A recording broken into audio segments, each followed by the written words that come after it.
নমস্কার, YouTube channel ২১শে বিবেকানন্দে আপনারা স্বাগত।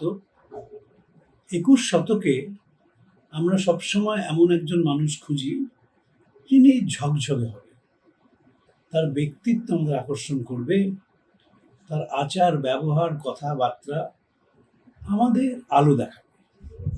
তেমনি একজন মানুষ হচ্ছেন স্বামী বিবেকানন্দ। আজকে আমরা নিজেকে নিয়ে আলোচনা করব, সেটি একটি অত্যন্ত আধুনিক বিষয়, স্বামীজির রান্নার প্রতি আকর্ষণ এবং পারদর্শিতা। স্বামীজি খুব ভালো রাঁধতে পারতেন।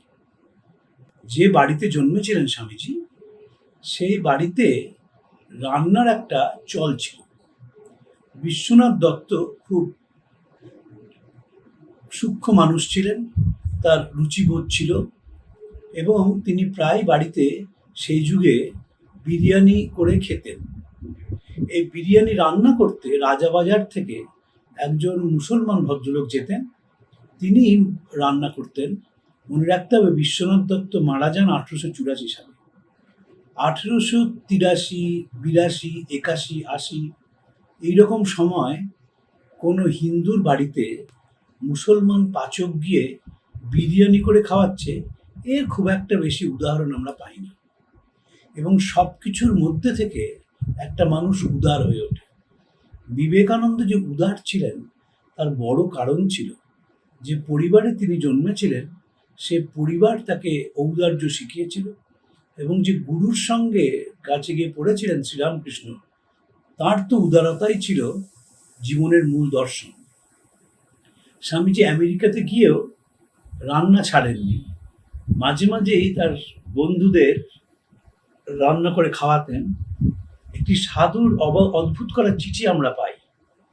স্বামীজি চিঠি লিখছেন স্বামী যোগানন্দকে ধন্যবাদ জানিয়ে। কয়েকটি জিনিস তিনি চেয়ে পাঠিয়েছিলেন। ডাল চেয়ে পাঠিয়েছিলেন, আমসত্ত্ব, আমতেল, আমসি চেয়ে পাঠিয়েছিলেন। তাই কৃতজ্ঞতা জানাচ্ছেন যোগানন্দজিকে। আমেরিকায় বসে আমতেল, আমসি চাওয়ার লোক খুব একটা বেশি পাওয়া যায়নি। তখনকার দিনে তো এখনকার মতো নেই যে আপনি একটা অর্ডার দিয়ে দিলেন সঙ্গে সঙ্গে চলে এলো। কারণ তিনি খাওয়াতে চেয়েছিলেন তার বন্ধুদের ভারতীয় খাবার। খুব লঙ্কা খেতে ভালোবাসতেন স্বামীজি। যে কোনো খাবারে লঙ্কা না হলে তার হতো না। সারদা মা তার জন্য রান্না করে দিয়েছেন দক্ষিণেশ্বরে, শ্রীরামকৃষ্ণের কাছে রাত্রিরে থাকবেন। খেয়েছেন, তারপর বলছেন যে সবই হয়েছে, কিন্তু রান্নাটা ঠিক মশলাদার হয়নি। খুব মশলা খেতে ভালোবাসতেন। যখন বিলেত থেকে ফেরেন তখন সরলা দেবী চৌধুরানীকে খুব যত্ন করে বেলুড় মঠে খাইয়েছিলেন এবং সরলা দেবীর জন্য বিভিন্ন দেশ থেকে খাবার যে ইনগ্রেডিয়েন্টস হয় সেই মশলা নিয়ে এসেছিলেন। সরলা দেবী চৌধুরানীর একটি অসাধারণ আত্মজীবনী আছে। সেই আত্মজীবনীতে সরলা দেবী চৌধুরী সেই ঘটনার কথা লিখেছেন এবং স্বামীজির কথাও বলছেন। সরলা দেবী চৌধুরানীকে স্বামীজির খুব ইচ্ছে ছিল বিলেতে নিয়ে যাওয়ার, কিন্তু ব্রাহ্ম সমাজের আপত্তিতে সেটি সম্ভব হয়ে ওঠেনি। সরলাকে খাইয়েছিলেন স্বামীজি। জীবনের ঝরাপাতা, আপনাদের যাদের বই পড়ার ইচ্ছে হয় তারা এই বইটি কিনে পড়তে পারেন। চমৎকার একটি গ্রন্থ সরলা দেবীর আত্মজীবনী।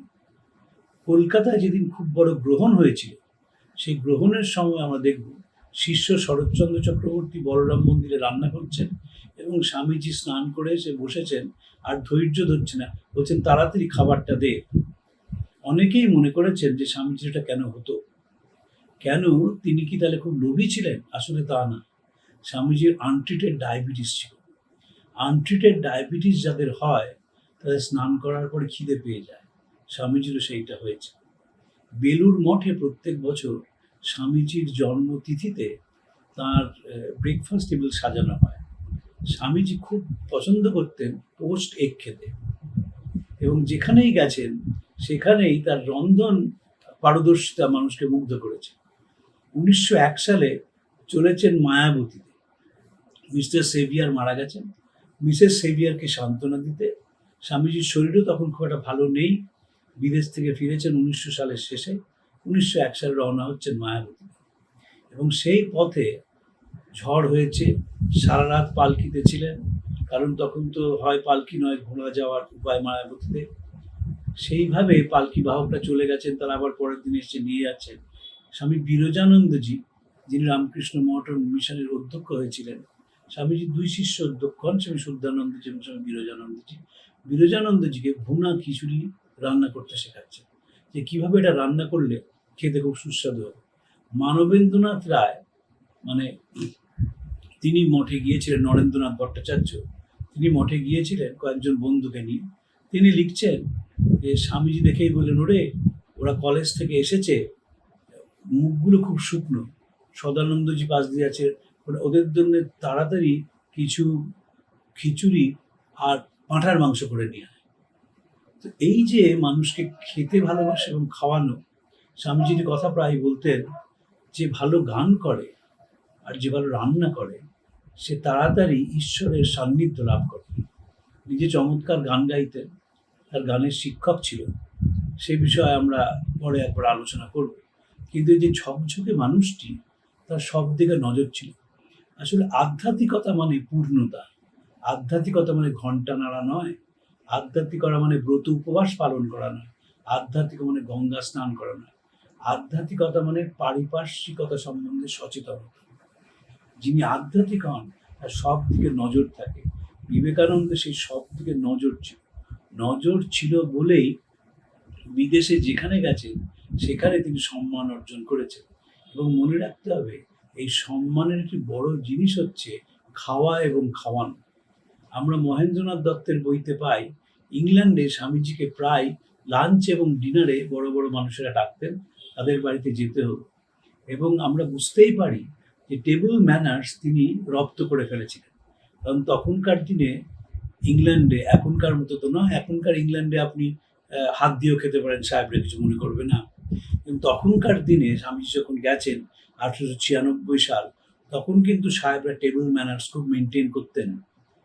এবং সেখানে বসে খাওয়া, কাঁটা চামচে দিয়ে খাওয়া, এসব স্বামীজির একেবারে রক্তমজ্জায় হাড়ে মিশে গিয়েছিল। স্বামীজি তাই জন্যে আমরা কমপ্লিট পার্সোনালিটি, একটি কমপ্লিট পার্সোনালিটি তিনি ছিলেন। সেই জন্যে আমরা 21 শতকেও তাকে নিয়ে আলোচনা করি এবং মনে করি যে তার একটু আলো যদি আমাদের মধ্যে এসে পড়ে, আমাদের আলোকিত করবে, আমাদের জীবনটাকে সুন্দর করবে এবং আমাদের জীবনটাকে পরিপূর্ণ করবে। যার সব দিকে সচেতন আছে, যার সব সচেতনতা আছে, সেই মানুষই কিন্তু জীবনটাকে উপভোগ করতে পারে। আর তা না হলে যে ঘোড়ার মতন ওই চোখে ছুরি লাগিয়ে যায়, তার জীবনে কোনো আনন্দ আসে না, তার চলনে ফেরানোর কোনো ছন্দ আসে না, তার কথাবার্তায় কোনো ছিরি ছাপ থাকে না। বিবেকানন্দ কমপ্লিট পার্সোনালিটি, এই রান্নার মধ্যে দিয়েও সেটা বোঝা যায়। আজকে আমরা সেইটি নিয়ে আলোচনা করলাম, পরের দিন আবার অন্য একটি বিষয় নিয়ে আলোচনা করব।